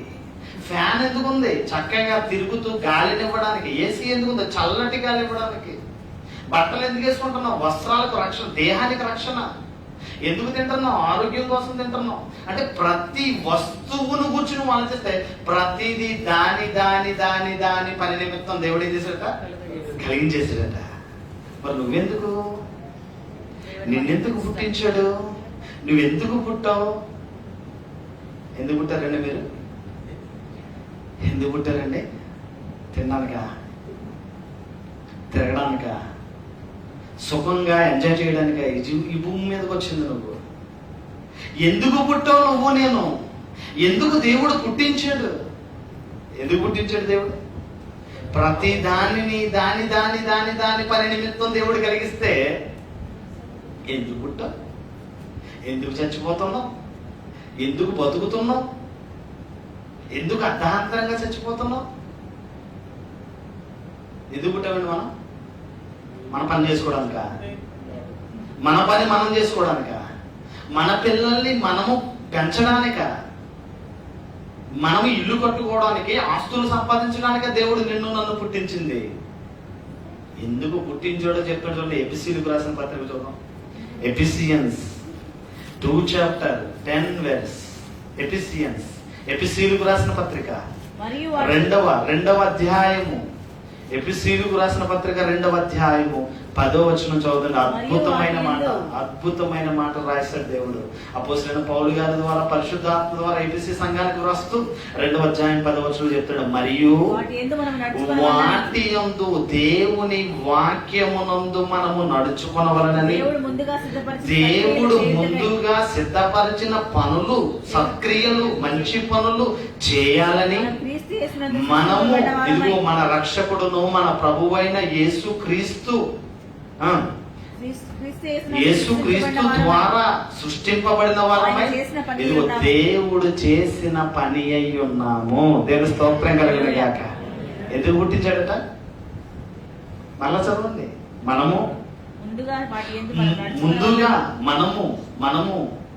ముందుగా దేవుడు సిద్ధపరిచిన సత్క్రియలు చేయుటకై మనము క్రీస్తు యేసునందు సృష్టింపబడిన వారమై ఉన్నాము. ఇదిగో దేవుడు చేసిన పని అయి ఉన్నాము. దేవుడు నిన్ను పుట్టించడం వెనుక నీ కోసం నువ్వు బ్రతుకుతావని కాదు. నిజంగా నీ జీవితం కోసం నువ్వు ఆలోచిస్తే దేవుడి పని తప్ప ఏ పని చేయవు. దుబాయ్లో ఒక విశ్వాసం ఉన్నాడండి. ఇక్కడే నెలకి 80,000 దరాంశ శాలరీ తీసుకుంటాడండి. ఎంత? 80,000 శాలరీ. చర్చకు వస్తాడు ఒక వ్యక్తి ఉన్నాడు. 80,000. నేను వెళ్ళి సార్ అన్నాను అనుకోండి, సార్ ప్రైజ్ లార్డ్ సార్ అన్నాను అనుకోండి, దేవుడి కంటే ఉత్తమమైన పని ఏమీ లేదు పాస్టర్ గారు, నన్ను సార్ అనొద్దు, బ్రదర్ అనండి అంటాడు. నాకంటే పెద్దోడు, నాకంటే గొప్పవాడు, నాకంటే తెలివైనోడు. సిఇఓగా ఉన్నాడండి కంపెనీకి. సిఇఓ. ఆయన అంటున్న మాట ఏంటో తెలుసా? మీరు చేసే పని కంటే గొప్ప పని ఏమీ లేదు. ఎంత గొప్ప ధన్యతలు ఇచ్చాడు. దేవుని స్తోత్రం కలిగింది కాక. ఇక్కడ చెప్తున్నాడు. ఏం చెప్తున్నాడు అని ఆలోచిస్తే, మనల్ని దేవుడు ఎందుకు పుట్టించాడంటే ముందుగా సిద్ధపరిచిన, మీరు దేవుడి కోసం నమ్మకంగా బ్రతకాలి, యేసుక్రీస్తు గురించి లోకానికి చాటి చెప్పాలి, నశించిపోతున్న ఆత్మలను రక్షించాలి, సువార్త పని చేయాలి, యేసుక్రీస్తు మీకోసం చేసిన త్యాగాన్ని లోకానికి చాటి చెప్పాలి, దేవుడి కోసం బ్రతకాలి. దేవుడు ముందుగా సిద్ధపరిచిన సత్క్రియలు చేయాలి. అందుకే నువ్వు పుట్టావు, అందుకే నీకు జీవితాన్ని ఇచ్చాడు, అందుకే నీకు ఉద్యోగాన్ని ఇచ్చాడు, అందుకే నీకు ఆరోగ్యాన్ని ఇచ్చాడు, అందుకే దేవుడు నిన్ను ఎలా దీవించాడు. ఎందుకంటే దేవుడు పని చేయాలని. నువ్వేం చేస్తున్నావు? ఎందుకు పుట్టావు నువ్వు? దేవుడి కోసం బ్రతుకుతున్నారా? దేవుడి కోసం ఎప్పుడైనా దేవుడు అనేది ప్రతి క్షణము ఆలోచిస్తున్నాడండి. నువ్వెప్పుడైనా దేవుడి కోసం ఆలోచించవా? నేను ఎప్పుడు నా ఆలోచన అంతా దేవుడి కోసమే అన్నవాళ్ళు ఎవరన్నట్టు చేయొద్దని ఒకసారి. నేను బతికినప్పటి నుంచి, పుట్టినప్పటి నుంచి ఇప్పటి వరకు దేవుడి కోసం తప్ప నాకు వేరే ఆలోచన లేదు అన్నవాళ్ళు ఎవరన్నా? మనల్ని ఎందుకు దేవుడు పుట్టించాడంటే దేవుని పని చెయ్యడానికి. దేవుని గురించి నువ్వు తెలుసుకున్నావు. నువ్వు తెలుసుకున్నది దేవుడు తెలియలేని వారికి ఏం చేయండి? సత్యవంతుడు, నిజమైన వాడు, సత్యాన్ని అనుసరించి జీవానికి తీసుకుపోయి నిజమైన దేవుడు ఈయన అని నువ్వు తెలుసుకుంటే నీ కుటుంబాన్ని రక్షించు. నీ కుటుంబము నీవు రక్షించబడితే నీ పక్కన ఉన్న వాళ్ళని, నీ బంధువులను, నీ కుటుంబాన్ని, నీ గ్రామాన్ని, పక్క ఊర్లకు వెళ్ళి సువార్తను ఏం చేస్తున్నాం మనం? ఏం చేస్తున్నాం? పొద్దుట్లు ఎక్కితే పని. దేవుడి కోసం ఆలోచించండి. మరి దేవుడి కోసం మనం ఆలోచించకపోతే మనల్ని ఎందుకు పుట్టించాడు? ప్రతిదానిని సృష్టిలో ఉన్న ప్రతిది కూడా దాని పని నిమిత్తము కలిగించాడంటే దేవుడు. మరి నిన్నెందుకు పుట్టించాడు? కాబట్టి మన పుట్టుక కోసం ఆలోచిస్తే మనం అసలు నిద్రపోవండి. మన పుట్టుకుని కోసం ఆలోచిస్తానండి. సైన్స్ లోకి వెళ్తే తల్లిదండ్రుల కలయిక జరుగుతుందండి. వివాహం చేసుకుని తల్లిదండ్రుల కలయికలో వివాహం చేసుకుని వాళ్ళ వివాహ దాంపత్య జీవితంలో భర్త నుండి, పురుషుని నుండి భార్యలోనికి కొన్ని వందల కోట్ల శుక్రకణాలు వెళ్తాయండి. రేస్ జరుగుతుంది, భర్త రేస్ అంటారు దీన్ని. ఏ రేస్ ఇది? పుట్టుక రేస్ జరుగుతుంది. తల్లి గర్భములో ఆ అండం ఫలదీకరణ కార్యక్రమంలో తండ్రి నుంచి విడుదలైన శుక్రకణాలు, తండ్రి నుంచి విడుదలైన శుక్రకణాలు కొన్ని వందల కోట్లు ఉంటాయండి, కోట్లు. ఆ కోట్ల శుక్రకణాలు విడుదలయ్యి తల్లి అండముతో ఫలదీకరణం జరగాలి. ఆ ఫలదీకరణలో రేస్ జరుగుతూ ఉంటుంది. తెల్ల రక్త కణాలు హరించేస్తూ ఉంటాయి, ఎర్ర రక్త కణాలు హరించేస్తూ ఉంటాయి. ఆ రేసులో వేగంగా ఆ టైంకి వెళ్ళి తల్లి అండముతో ఈ శుక్రకణం ఫలదీకరణం అవ్వితేనే తల్లి గర్భవతి అవుతుంది. అంటే నీవు పుట్టడం వెనుక కొన్ని వందల మంది, నీకు జీవితం రావడం వెనుక కొన్ని వందల మంది ఏమైపోయారు? నేల రాలిపోయారు, శుక్రకణాలుగా నిర్వీర్యం అయిపోయారు. చాలా మంది నిన్నే ఎందుకు పుట్టించాడు, నిన్నే ఎందుకు బ్రతికిస్తున్నాడు దేవుడు అని ఆలోచిస్తే, దేవుడి కోసం బ్రతకాలని నీ మీద చాలా ఆశలు ఉన్నాయి. దేవా, మా ఎడల నీకున్న తలంపులు బహువిస్తారం. వాటిని వివరించి చెప్పేదని అనుకుంటే అవి లెక్కకు. అంటే దేవుడు నీ కోసం, నా కోసం ఎంత విధంగా ఆలోచిస్తున్నాడో ఆలోచించండి. మనం మన పిల్లల కోసం ఆలోచిస్తాం. పొద్దుట్లు లెగిస్తే వాళ్ళ భవిష్యత్తు ఏంటి, వాళ్ళు ఎలా బ్రతుకుతారు, వాళ్ళు ఎలా ఉంటారు. అందుకే అప్పుడప్పుడు పిల్లలు అలర్ట్ చేసినా, పిల్లలు చెప్పిన మాట నప్పునా, తల్లిదండ్రులు బాధతో ఏమంటారు? నేను చస్తే ఎలా బ్రతుకుతారా, నేను చస్తే ఎలా బ్రతుకుతారా మీరు అంటూ ఉంటారు తల్లిదండ్రులు బాధతో. అంటే దేవుడు మన ఎడల ఎంత బాధ, ఎంత ఆలోచన, ఎన్ని హోప్స్ పెట్టుకున్నాడో ఆలోచించండి. మన పిల్లల కోసం మనం హోప్స్ పెట్టుకుంటాం. మన పిల్లల ఎడల చాలా ఆలోచనలు ఉంటాయి, మనకు సుదీర్ఘమైన ఆలోచన ఉంటుంది. మన కొడుకుల కోసం, కూతుర్ల కోసం. మరి నీ కోసం, నా కోసం దేవుడు ఎలా ఆలోచిస్తున్నాడు అంటే, దేవుని పని కొరకు బ్రతకాలి. దేవుడు అందుకే నీకు ఈ జీవితాన్ని ఇచ్చాడు. నువ్వు దేవుడు పని చేయాలి, దేవుని నామమును గణపరచాలనే దేవుడు ఈ జీవితాన్ని ఇచ్చాడు. స్తోత్రం కలుగును గాక. కొరింథీయులకు రాసిన పత్రికను మనం ఆలోచనలో, కొరింథీయులకు రాసిన పత్రిక ఈరోజు జరుగుతున్నదంతా ఏంటి అని ఆలోచిస్తే, 1 కొరింథీ 7:29 త్వరగా తీయాలి, టైం ఏమైపోతుంది. 1 కొరింథీ 7:29.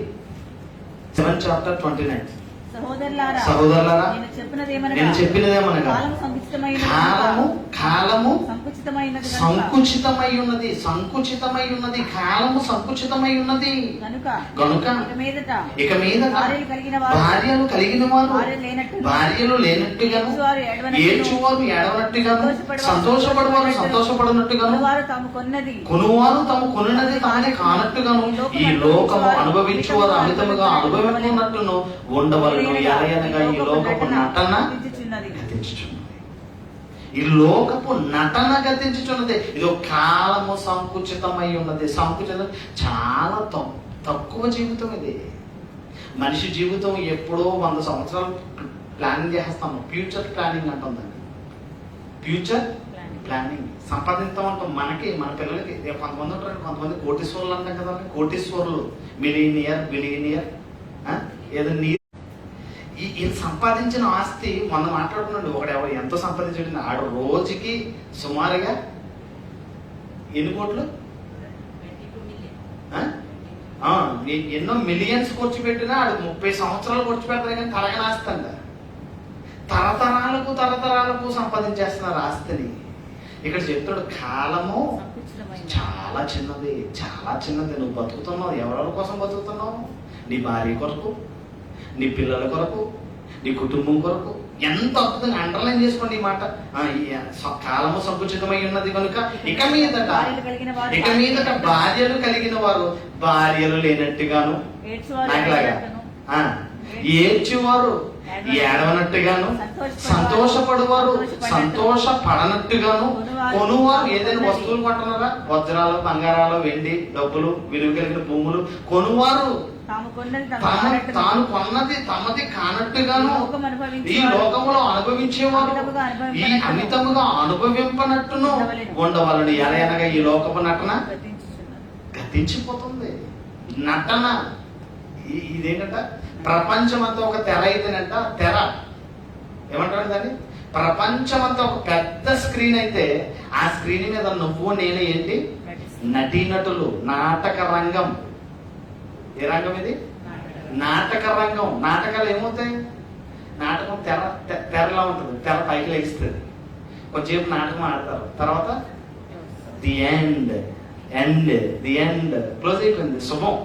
సినిమాకి వెళ్తాం, ఫస్ట్ పేర్లు పడతాయి, పాటలు వస్తాయి, ఫైట్లు జరుగుతాయి, ఆ తర్వాత శుభం అంటాడు. శుభం అయిపోయింది. ఈ లోకపు నటన గతించిపోతుంది. నువ్వు సంపాదించింది, అయ్యో మా నాన్న వందలు సంపాదించే, కోట్ల రూపాయలు సంపాదించి పెట్లో కొన్ని కోట్లు వేద్దాం అనుకుంటాడా? ఏడుచానే, అయ్యో మా అమ్మ ఎంతో కష్టపడి మమ్మల్ని పెంచింది, దాని చెవులీలు, దాని ఉంగరాలు, దాని గాజులు, దాని గొలుసు అలాగే పెట్టేద్దాం అనుకుంటావా? అయిపోతుంది, తెచ్చింది బాబా. ఏడుతూ ఉంటది, మా అమ్మ చెవులీలు కప్పెట్టుకోడు చెప్తుంది, మా అమ్మ చెవులీలు కూడా పట్టుకుతుంది అంటారు. ఏడుతుంది అంటే దాని ఆశ అంతా దేని మీద ఉంది? ఒరే నువ్వు వట్టిగా మళ్తాడు కూడా. ఏమంటే మన క్రైస్తవ కుటుంబాల్లో చచ్చిపోతే మంచి పెట్టి, తెల్లటి క్లాత్ కట్టి, మంచి పట్టు చీర, మంచి వస్త్రాలు ధరించి, తలస్నానం చేయించి, మంచి బట్టలు వేసి, మంచిగా పౌడరు, ఏనాడు కొట్టరు అలా పౌడర్ వేసి, సెంటేసి, పూలదండలు వేసి, పెట్టి మీద పెట్టి క్లోజ్ చేసి అంగరంగ వైభవంగా మోసుకుంటూ వెళ్ళి కప్పెడతారండి. అదే మన హైందవ సోదరులు, హిందూ సోదరులు అయితే ఒంటి మీద మల్తాడు కూడా ఉండదండి, ఆడదైనా మొగుడైనా. నిజం, మల్లతాడు కూడా ఉంచరు. ఆడదానికి ఒంటి మీద గుడ్డు ఉండదు, మల్లతాడు కూడా ఉంచరు. కట్టెలు పేర్చి కిరసనాలు పోసి అగ్గులకు వేస్తారంతే. సంకుచితం. కాలం చాలా చిన్నది. నువ్వేమో ఇక్కడే బతుకుతాను, ఇక్కడే ఉంటాను, నా కోసం, నా కొడుకు కోసం సంపాదించేస్తాను, నేను హ్యాపీగా ఎంజాయ్ చేస్తాను, ఇదే ఆలోచన నువ్వు ఉన్నావు. చస్తే ఏది పట్టుకెళ్ళలేని జీవితం. కానీ నువ్వు పోకలంటే బతికినంతకాలం నిద్ర డబ్బు కట్టలు తెచ్చుకోవాలి, పెట్టుకోవాలి. భార్యలు ఉన్నవారు భార్యలు లేనట్టుగా ఉండాలంట. ఏమంటే మీరు లేకపోతే నేను బతకలేని అంటారు. నువ్వు సత్తే చక్కగా బతుకుతుంది, ఇన్సూరెన్స్ వస్తుంది. అదే గవర్నమెంట్ ఎంప్లాయ్ అయితే పెన్షన్ వస్తుంది, నెల హ్యాపీగా కాలు వేసుకుని బతుకుతుంది. అప్పుడే ఇంత నటన మీకు తెలియదండి, మీకు అనుభవం. మాకు అన్నీ విడిచిపెట్టేసాం, డబ్బు, లోకము అన్నీ విడిచిపెట్టేసి దేవుడే మాకు శరణ్యం వచ్చాడు. చెప్తున్నాడు, కాలం ఎలా ఉందట? సంకుచితమై ఉంది. టైం అయిపోయిందండి. ఏంటి రోగాలు ఏంటి? ఎప్పుడైతే చూసావు నువ్వు పుట్టినప్పటి నుంచి? First wave, second wave, third wave, yellow fungus, delta virus, plus minus, ఏంటి వరదలేంటి? చైనా మొత్తం తేలిపోతుంది, పడవలాగా వెళ్ళిపోతున్నాయి కార్లు. హైదరాబాద్ మొత్తం మునిగిపోయింది, బొంబాయి మొత్తం మునిగిపోయింది. ఏంటి విపత్తులేంటి? కాలము సంకుచితమై ఉంది. టైం అయిపోయింది. మనకు కూడా టైం అయిపోయింది. హాల్ ఖాళీ చేసేది, లేకపోతే అడుగు కూడా మనకు గెంటెత్తాడు బయటికి. కాలము సంకుచితమై ఉంది. ఇంకా నీ బతుకులో నువ్వు దేవుడిని నమ్మకపోతే, ఇంకా క్రీస్తుని స్వరక్తకునిగా అంగీకరించకపోతే, ఇంకా నీ జీవితంలో దేవుడికి చోటు ఇవ్వకపోతే ఎందుకు బతుకుతావు నువ్వు? పోతారు, కష్టము. పరలోకం వెళ్ళం మనం. కాలము సంకుచితమై ఉంది. ఇదిగో భార్యలు ఉన్నవారు భార్యలు లేనట్లుగా, సంతోషపడువారు సంతోషము కొద్ది కాలమని, ఏ దుఃఖపడువారు ఈ దుఃఖము కొంతకాలమే అని, అమితముగా అనుభవించువారు ఈ అమితముగా అనుభవింపనట్టు ఈ లోకపు నటన గతించిపోతుంది. ఎక్కువ ఆలోచించకండి. ఆలోచిస్తే బీపీ డౌన్ అయిపోతుంది, లేనిపోని రోగాలు వచ్చేస్తున్నాయి, నీరసం వచ్చేస్తుంది. నిజం, నాకే మొన్న నీరసం అయిపోయినాను ఎక్కువ తించేసి. ఎక్కువ అయిపోయింది కదా, పోతా ఇంకా ఎలా బ్రతుకు, ఎందుకు బ్రతుకు? దేవుడి కోసం నమ్మకంగా బతికితే పరలోకమైన ఉంటుంది. ఈ లోకం కోసం ఎక్కువ ఆలోచించుకోండి. ఈ బాధలు, ఈ కష్టాలు ఇవన్నీ కామన్. చాలా ఇబ్బందులు ఉన్నాయి. ఆ ఇబ్బందుల కోసం మనం ఆలోచిస్తే బతకలేము భూమి మీద. ప్రతి జీవి కూడా ఎన్నో సమస్యలు గురి చేసుకుంటూ బతుకుతుంది. ప్రతి జీవి, మీరు డిస్కవరీ గార్డెన్ చూడండి, ఛానల్స్ చూడండి, డిస్కవరీ గార్డెన్ ఛానల్స్ లో ప్రతి జీవి భయంతో బతుకుతుందో బతకట్లేదు. అది చచ్చిపోవట్లేదు. ఏది సూసైడ్ చేసుకోదు. ఏ జీవి కూడా ఎందుకు బాధలో చచ్చిపోదాం అనుకుంటుందా? ఏది అనుకోదు. ప్రాణభయంతో అయినా ముద్ద తింటది, గడ్డి తింటది, బతుకుతుంది. ప్రాణభయంతో చచ్చిపోద్ది. మరి మనకి తెలివి ఉంది, జ్ఞానం ఉంది, వివేకం ఉంది, దేవుడు మంచి జీవితాన్ని ఇచ్చాడు, దేవుడే నిన్ను పుట్టించాడు. కానీ నువ్వు దేవుడి కోసం బ్రతకవు. దేవుడిచ్చిన జీవితాన్ని నువ్వు దేవుడి కోసం బ్రతకకపోతే దేవుడు నిన్ను ఖచ్చితంగా లెక్క అడుగుతాడు. దేవుడి కోసం బ్రతకాలి. దేవుడు నీకు ఎందుకు ఇచ్చాడని, దేవుడు నిన్ను ఎందుకు ఎంత కాపాడుతున్నాడంటే నువ్వు దేవుడు పని చేయాలని. అందుకే చెప్తాడు ఇక్కడ చాలా చక్కగా, ఇగో కాలము సంకుచితమై ఉంది, కాలం గతించిపోతుంది. అంటే రోజులు ఎంత స్పీడ్ తిరుగుతున్నాయంటే ఏంటి అప్పుడే వారం అయిపోయిందా, ఎప్పుడే రోజు అయిపోయిందా, కాలం ఆగట్లేదు. కాలంతో పాటు నువ్వేం చేయాలి, పరిగెట్టాలి. దేవుడు పని చేయాలి, పని చేయాలి. దేవుడు పని చేసే విధంగా మనం బ్రతకవలసిన అవసరత ఉన్నట్లుగా మనకు కనబడుతుంది. మంచి మాట మనం ఆలోచిద్దాం. మంచి మాట ఎఫెసీయులకు రాసిన పత్రిక 5వ అధ్యాయం 15వ వచనం. Ephesians 5:15 verse. Ephesians 5:15-16 verse. దినములు చెడ్డవి గనుక అందరూ తీయండి. ఎఫెసీయులకు రాసిన పత్రిక 5వ అధ్యాయము 15-16. దినములు చెడ్డవి కనుక మీరు సమయమును పోనీయక సద్వినియోగపరచుకొనుచు అజ్ఞానుల వలె కాక జ్ఞానుల వలె నడుచుకున్నట్లు జాగ్రత్తగా చూచుకునండి. మీరు జ్ఞానులా అజ్ఞానులా? మీరు తెలివైన వాళ్ళ తెలివి తక్కువ వాళ్ళ? తెలివైన వారా తెలివి తక్కువ వాళ్ళ? నేను తెలివి తక్కువ అండి అన్నవాళ్ళు ఒకసారి చేయద్దు. ఎంత తెలివైన వాళ్ళు ముదురు ముంచికాయలు. మీరు ముదురు ముంచికాయ. ఒక్కరు కూడా నేను తెలుగు తక్కువ దాన్ని ఎవరైనా ఎత్తుతారంటే అమ్మ నువ్వు కూడా అయ్యయ్య తల్లి. దినములు చెడ్డవి గనుక, దినములు చెడ్డవి గనుక మీరు సమయమును పోనీయక సమయమును సద్వినియోగం చేసుకొనుచు అజ్ఞానుల వలె కాక జ్ఞానుల వలె. నువ్వు దేవుడి కోసం బ్రతికితే, దేవుడు పని చేస్తే జ్ఞానివి. పని చేయకపోతే ఇప్పుడు ఎత్తని చెయ్య. ఇప్పుడు ఎత్తండి ఎవరు జ్ఞానులు ఎవరు అజ్ఞానులు. నువ్వు దేవుడు పని చేయాలి. దినములు చెడ్డవి. సమయాన్ని ఏం చేస్తున్నారు? నీ కుటుంబం కోసం బతికినంత. అమ్మ ఎన్ని సంవత్సరాలు అయిందమ్మా దుబాయ్ వచ్చి? నేను కదా చెప్పమ్మా, 25 సంవత్సరాలు. ఇంకొక ఆయన వెనకాల కూర్చుంటాడు తెల్ల పట్టేసుకుని. 30 సంవత్సరాలు. సగం జీవితం అయిపోయింది, ఏమి లేదు. ఇంటికి వెళ్తే ఏం చేస్తావు? మంచం మీద కూర్చోబెడతారు, ఏమైనా పెడతావు మొత్తం ఎట్టపోతే పెంకెట్టుకుని సత్తావు అంతే. ఏముండదు. సమయాన్ని ఏం చేశారంటే 25 సంవత్సరాలు ఉన్నానంటే ఏం చేసావు? ఈ పిల్లలకి కూడి పెట్టావు, ఇల్లు కట్టావు, పిల్లలు పెళ్లి చేసావు, సంపాదించి పెట్టావు. నువ్వు ఎక్కడికి పోతావు? ఇప్పుడు ఎక్కడికి వెళ్ళిపోతావు? నువ్వు దేవుడి కోసం 25 సంవత్సరాలు బ్రతికితే ఎక్కడికి వెళ్తావు? పరలోకం వెళ్తావు. నువ్వు దేవుడి కోసం బతకలేదు. ఎవరి కోసం బతకావు? ఎవరి కోసం బ్రతికారు? మీ పిల్లల కోసం, మీకోసం బ్రతికారు. మీ పిల్లల కొరకు, మీ కుటుంబం కొరకు, మీకోసమే బ్రతికారు. ఈ కాలం సంకుచితమైపోయింది. లోకము నటన అన్నట్టు. ఈ లోకం ఏంటంట? నటన. నీ పాత్రను పోషించి, భార్యగా నీ పాత్ర, తండ్రిగా నీ పాత్ర, కొడుకుగా నీ పాత్ర, అన్నగా నీ పాత్ర, తమ్ముడిగా నీ పాత్ర. నీ పాత్రను పోషించి ఏం చేయాలి? వెళ్ళిపోవాలి. నీకు స్క్రిప్ట్ ఇక్కడ వరకే. వేరే నా డైలాగ్ నువ్వు చెప్పడానికి లేదు. ఈ డైలాగే నువ్వు చెప్పాలి. మనకి ఇస్తారా? స్క్రిప్ట్ ఇస్తారు. అదే ఆ డైలాగ్. ఈ డైలాగ్ కాదు, నా డైలాగ్. అలాగా నువ్వు బతికినంత కాలం నీకు ఇచ్చిన పాత్ర నువ్వు చేసి వెళ్ళిపోవాలి. దినములు చెడ్డవి కనుక మీరు సమయమును పోనివద్దు. సమయం పోనివ్వకుండా ఉండాలంటే ఏం చేయాలి? జ్ఞానిగా నడుచుకోవాలంటే ఏం చేయాలి? దేవుని కొరకు నమ్మకంగా బ్రతుకుతూ దేవుని చిత్తాన్ని ఎరిగిన వారే ప్రార్థన, వాక్యము, దేవుడు పని చేయాలండి. నువ్వు నిజమైన దేవుడిని తెలుసుకున్నావు. చాలా మంది అనుకుంటారు మా పాస్టర్ గారు చూసుకుంటాడు, నాకెందుకు, నీకు ఎవడో పరలోకం నాకెత్తాడు, నేను దేవుడు పని చేస్తేనే పరలోకం. నమ్ముతారు ఈ మాట? ఇప్పుడు నాకెందుకు మా పాస్టర్ గారు చూసుకుంటాడు, మాకెందుకు అన్నావంటే మన పాస్టర్ గారు వెళ్ళిపోతాడు పరలోకం. నువ్వు వెళ్ళొద్దా? నీకు అవసరం లేదా? ఎవరి పని వాళ్ళ చేయాలి. దేవుడు నిన్ను పుట్టించడం కనుక నువ్వు తెలుసుకున్న నిజమైన దేవుడు, నిజ రక్షకుణ్ణి అనేకులకు సువార్తను ప్రకటించు.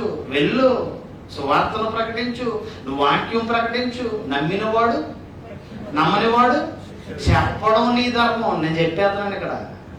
మీరు వెళ్ళి చెప్పండి. మీరు వెళ్ళి చెప్పండి. విన్నాడా? అడిగినాడా? అది బాగుపడతాడు. లేదా కర్మ విడిచిపెట్టండి అంతే. కానీ మనం చెప్పాలి. ఏం చేయాలి? మన బాధ్యతగా మనం చెప్పాలి. ఇక్కడ కూడా అంటాడు, దినములు చెడ్డవి, మీరు అజ్ఞానుల వలె ఉండొద్దు. టైం వేస్ట్ చేయొద్దు, టైం వృధా చేయొద్దు. టైం పంచువాలిటీ అంటే టైం పంచువాలిటీ. 2:30కి ప్రార్థన అంటే ఎన్నింటికి రావాలి? 3 గంటలకల్లా వచ్చేయాలి, 3:30 కల్లా వచ్చేయాలి కదా. డ్యూటీకి ఎలా వెళ్తారండి? అమ్మ, తల్లి, మా అమ్మలే, తమ్ముళ్ళు, అన్నయ్యలు, తండ్రులు డ్యూటీకి ఇలాగ వెళ్తున్నారా? మీరు డ్యూటీకి ఈ టైంకి వెళ్తున్నారా? 6 గంటల డ్యూటీ అంటే 4 గంటల బస్సు ఎక్కి కూర్చుంటాం, అవసరమైతే బస్సులో పడుకుంటాం. అలాగా ఆ సైట్ వరకు వెళ్ళే లోపల మరి దేవుడి కోసం అంటే ఎందుకు టైం వేస్ట్ చేస్తున్నారు? సమయాన్ని ఎందుకు వృధా చేస్తున్నారు? ఇదిగో సమయమును సద్వినియోగము చేసుకొనొచ్చు. అజ్ఞానుల వలె కాక జ్ఞానులుగా నడుచుకోండి, జ్ఞానులుగా నడుచుకోండి. ప్రసంగి గ్రంథం చూద్దాం. ఎక్లీషియన్స్ 12 chapter 1-3 verse. ఎక్లీషియన్స్ ప్రసంగి గ్రంథం 12వ అధ్యాయం, దుర్దినములు రాకముందే 12వ అధ్యాయం 1-2. దుర్దినములు రాకముందే, ఇప్పుడు వీటి యందు నాకు సంతోషము లేదని చెప్పు సంవత్సరంలో రాకముందే, తేజస్సును, సూర్య చంద్ర నక్షత్రములను, చీకటియు కమ్మకములపై వాన వెలిసిన తర్వాత మేఘముల మరలా రాకముందే, నీ బాల్య దినములు యందే నీ సృష్టికర్తను స్మరణకు తెచ్చుకొనుము. 11 chapter 1-2 verse. ఎక్లీషియన్స్ 12 chapter. దినములు, దుర్దినములు రాకముందే. ఈ దినాలు మంచి రోజులా చెడు రోజులా? పెద్దోళ్ళు అడగండి, కొంచెం తలమాసిన వాళ్ళు అడిగితే, ఏమన్నా ఈ రోజులు బాగున్నాయా, ఆ రోజులు బాగున్నాయి అంటే ఏ రోజులు బాగున్నాయంట? ఆ రోజులు బాగున్నాయండి. ప్రేమ, ఆప్యాయత, ఒకరంటే ఒకరు కౌరు, ఇవన్నీ అండి. ఈ రోజు ఏముందండి? ఆ రోజు తిల్లే బాగుండే. ఇప్పుడు ఇవి ఏం దినాలు? ఇవి ఏ దినాలు? దుర్దినములు. ఈ దుర్దినములలో నువ్వు ఎలా ఉండాలి? జ్ఞానిగా. దినములు చెడ్డవి, దుర్దినములలో నీవు ఉన్నావు కనుక నీ దీపాన్ని నువ్వు వెలిగించుకో, నీ దీపాన్ని నువ్వు కాపాడుకో. దీపం ఉండగానే ఇల్లుని టైం అయిపోయిందండి, ఏమీ లేదండి. దేవుడి కోసం బ్రతకాలి, దేవుడిచ్చిన జీవితం. అంతా అయిపోయిన తర్వాత నువ్వు ఇక్కడ దేవుడి కోసం బ్రతకకపోతే, ఈ జీవితంలో నువ్వు దేవుడిని తెలుసుకోకపోతే, చచ్చిపోయిన తర్వాత ఏం చేయడానికి ఉండదు. అక్కడ ఒకటే పని ఉంటుందంట. ఏంటి అక్కడ? ఏడుపును పట్ట పొల్లు కొరికేస్తారంట. అక్కడ ఏడుపే ఏడుపు. చచ్చిపోదామంటే చోవ ఉండదు. అగ్ని గంధకాలలో అక్కడ అగ్ని ఆరదు, పురుగు చామని చోటుకి వెళ్ళిపోవాలి. అక్కడ పని ఏమి ఉండదు. అక్కడ ఒకటే పని, ఏడటము, పళ్ళు బాగా కటకట కొరకడం. అదే పరలోకంలో అయితే నిత్యము సంతోషము, నిత్యము ఆనందము, నిత్యము దేవునితో స్తుతిగానముల మధ్య ఆనందంగా విందులో ఉంటావు. ఎక్కడ? అక్కడికి వెళ్ళాలంటే ఇక్కడ ఏం చేయాలి? నువ్వు పని చేసేయాలి. నీకు ఇచ్చిన 70 అయినా, 80 అయినా, 50 అయినా, 30 అయినా, నీకు ఇచ్చిన ఆయుష్కాలంలో నువ్వు దేవుడు పని చేసేయాలి. నువ్వు చేయకపోతే చేసేవాళ్ళకి సహకరించు. పాస్టర్ గారు మేము చేయలేమండి, మీరు కొంచెం చేయండి. అలా సహకరించినా నువ్వు దేవుడి పనులు ఏమవుతావు? పాలి భాగస్థుడు, సహకారివి. ఆ సహకారుల పేర్లు ఎక్కడ ఉంటాయంట? జీవగ్రంథంలో రాయబడతాడంట. నువ్వు చేయకపోయినా చేసేవాడికి ఏం చేయాలి? నేను ఉన్నాను పాస్టర్ గారు, మీరు చెయ్యండి, నా వల్ల అవ్వట్లేదు, నా కోసం ప్రార్థన చేయండి. నువ్వు బాగుండాలి. అలాగని డబ్బులు ఇచ్చేసి నువ్వు అలా దూరిగా బ్రతికితే పరలోకమే కూడా మళ్ళా నమ్మకంగా బ్రతికి దేవుడి పనిలో ఉండి దేవుని కోసం నమ్మకంగా బ్రతికి దేవుడి పనిలో పాలిభాగస్తుడు అయితేనే పరలోకం ఇస్తాడు. దినములు చెడ్డవి, దుర్దినములు రాకముందే ఇదిగో నీ బాల్య దినములు యందే నీ సృష్టికర్తను స్మరణకు తెచ్చుకున్నాము. కీర్తన గ్రంథం 90వ కీర్తన 12వ వచనం. కీర్తన గ్రంథం 90వ కీర్తన 19 chapter 12 verse 12వ వచనం. 12వ వచనం అంటూ మాకు జ్ఞాన హృదయము కలుగు చేయి, మా దినములు లెక్కించుట మాకు. పొద్దుట లెగ్గానే, జీతం రాగానే ఏం చేస్తామంటే ఏం లెక్కెడతాం? జీతం. ఒక్కొక్కరు ఉంటారండి, బీరువులు వేస్తారు, తీతలు లెక్కెడతారు, మళ్ళీ వేస్తూ ఉంటారు, మళ్ళీ తీతారు. అదో తృప్తి, సంతృప్తి. ఇక్కడ ఏం చెప్తున్నాడు? మాకు జ్ఞాన హృదయం కలిగించేయి, మా దినములు లెక్కించుట మాకు. దేవా, నేను ఎంతకాలం బ్రతుకుతావు నాకు తెలియదు తండ్రి, నా జీవితం ఎంతకాలం నాకు తెలియచే. మా దినములు లెక్కించుట మాకు నేర్పు. చాలా మంది లెక్కెట్టేస్తున్నారండి సంపాదించిన సొమ్మంతనే. ఇక్కడ ఏమి లెక్కెట్టాలంటాడు? ఇదిగో కాలచక్రములో మనిషి జీవిత గమనములో నీ గమ్యస్థానము దేవుడే. ఆ గమ్యస్థానం వెళ్ళాలంటే నువ్వు దేవుడు పని చేయాలి.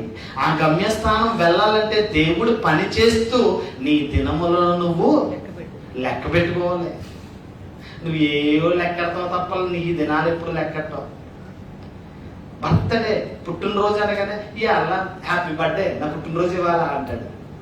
ఏంటి ఆ రోజు సంతోషం ఏంటి? కొత్త బట్టలు వేసుకుంటాం, కొత్త కేక్ కట్ చేద్దాం, హ్యాపీగా బిర్యానీ పెడతాం, అయిపోద్ది. సంతోషం ఏంటి?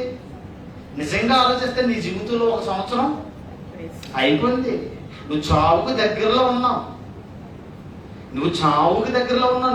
నీ జీవితంలో ఒక సంవత్సరం వ్యర్థమైపోయింది.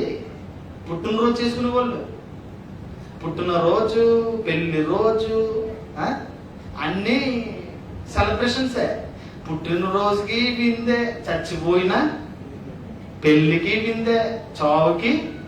అది మాట మన వాళ్ళు. దినములు లెక్కించుట మాకు నేర్పు, మాకు జ్ఞాన హృదయము. దేవుడి కోసం నమ్మకంగా బ్రతకండి. ఈ కాలచక్రంలో దేవుని చిత్తాన్ని ఎరిగిన వారే ఇదిగో నీ జీవిత గమనాన్ని మీరు గ్రహించండి. అందులో లేచిపడదాం. ఒకసారి కొద్ది నిమిషాలు, ఒక 2 నిమిషాలు దేవుని ఎడల భయభక్తులు కలిగిన వారే ఇప్పుడైనా సరే దేవుని కోసం నమ్మకంగా బ్రతకడానికి వీలైతే